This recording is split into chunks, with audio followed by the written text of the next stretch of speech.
Bonjour à tous et à tous et bienvenue dans le podcast du dimanche. Aujourd'hui nous allons revenir sur les actualités qui ont marqué la semaine du 21 octobre au 27 octobre 2024. Nous allons parler tout d'abord des États-Unis avec la campagne présidentielle, puis de diplomatie avec le 15e sommet des BRICS+, de la situation au Proche-Orient.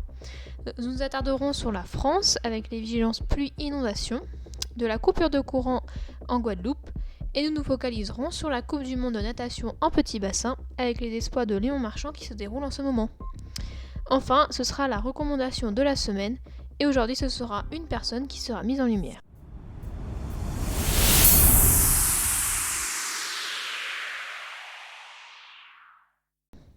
Aux États-Unis, donc, avec l'approche des élections des grands électeurs le 5 novembre prochain, la course à la Maison-Blanche entre les deux candidats Kamala Harris du parti des démocrates d'un côté et de Donald Trump du parti des républicains de l'autre se fait de plus en plus rude, enchaînant alors coups de force et coups médiatiques. Cette semaine, du côté des républicains, en réponse à l'affirmation de Kamala Harris qui assure qu'elle a travaillé à McDonald's en 1983 quand elle était étudiante en Californie, Donald Trump, candidat pour ce parti, a donc enfilé le tablier et s'est illustré dans le rôle d'un employé à la friteuse, créant ainsi un coup de communication.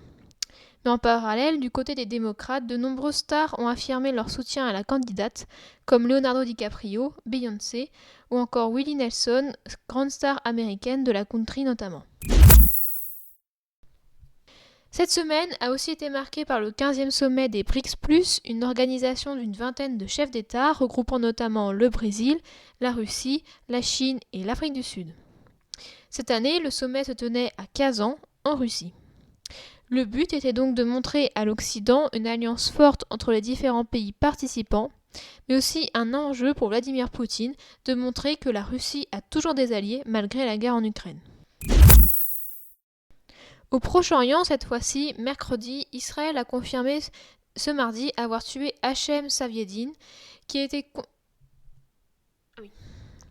Au Proche-Orient, cette fois-ci, mercredi, Israël a confirmé ce mardi avoir tué Hachem Safiedine, ce qui a été confirmé par le Hezbollah, qui a été pressenti comme le successeur de Hassan Nasrallah, tué début octobre dans une frate à Beyrouth au Liban.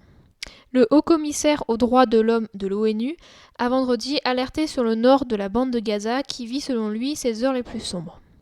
En parallèle, Israël a annoncé l'envoi d'une délégation au Qatar pour négocier un accord sur Gaza impliquant une libération des otages ainsi qu'une mise en place d'une aide humanitaire. De son côté, le Hamas se dit ouvert à des pourparlers sur un sujet dans le territoire palestinien dévasté par plus d'un an de guerre. En France, cette semaine a de nouveau été marquée par la mise en vigilance de départements en alerte pour pluie et inondations, comme le Var et le Gard qui ont été placés en vigilance orange avec de forts épisodes de pluie sur une longue durée.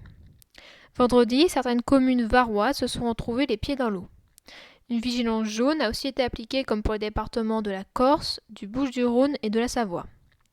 La France a été particulièrement marquée ce mois-ci par de fortes intempéries, notamment dues à l'arrivée de tempêtes sur son sol. En Guadeloupe, suite à un mouvement gréviste des salariés de la centrale de Pointe-Jarry, qui fournit la quasi-totalité de l'électricité du territoire ultramarin, a conduit à l'arrêt de 12 moteurs de la centrale. Le courant a été remis en route, a annoncé EDF dimanche. Un couvre-feu a alors été mis en place afin de prévenir le risque de troubles à l'ordre public, avait annoncé le préfet, pour la nuit de vendredi à samedi. Cet arrêt survient dans un contexte de conflit social opposant la branche énergique de la Confédération Générale du Travail de la Guadeloupe, CGTG, et la direction d'EDF Production Électrique Insulaire, PUI, selon le journal Le Monde. Enfin, dans le sport, cette semaine s'est déroulée en Corée du Sud la deuxième étape de la Coupe du Monde en petit bassin. Léon Marchand, quadruple champion olympique pour la France, s'est imposé samedi dans le 400 mètres 4 nages à Incheon. Après le 100 mètres, puis le 200 mètres, le 400 mètres, comme lors de la première étape de la Coupe du Monde de natation en petit bassin à Shanghai le 20 octobre, Léon Marchand a réalisé, samedi 26 octobre, le triplé dans les épreuves 4 nages à Incheon, en Corée du Sud, deuxième étape de la compétition.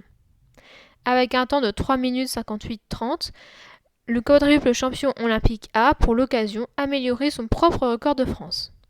Il s'est d'abord offert jeudi le 100 mètres 4 nage ex aequo avec le Suisse Noé Ponty, selon le journal Le Monde. Pour finir, la recommandation de la semaine, c'est une personne, une autrice qui s'appelle Anne-Dauphine Jullian. Elle est française, elle raconte dans ses 3 livres qu'elle a sortis son histoire, mais aussi celle de sa famille. Son premier livre, qui m'a particulièrement marqué, qui s'appelle 2 petits pas sur le sable mouillé, raconte l'histoire de sa petite fille, Thaïs, auquel on découvre une maladie enfantine, un cancer du nom de leucodystrophie métachromatique. Elle présente donc dans ce premier livre les difficultés rencontrées, la tristesse et la joie qu'elle parcourt. Le second livre présente une approche différente qui est davantage centrée sur Thaïs, qui se révèle elle aussi porteuse de la maladie et du deuil de sa petite fille. Récemment donc cette année, elle a sorti un 3e livre, ajouté de la vie au jour, sur la suite des événements de sa vie et de sa famille. Je trouve donc l'écriture de ce livre vraiment bien écrit, on a une douceur et une représentation des émotions de l'autrice, donc une forme de sincérité. Je trouve son parcours très inspirant et très poignant. Attention aux plus sensibles parce que ces livres font vraiment passer par différentes émotions, ce qui rend vraiment la lecture passionnante.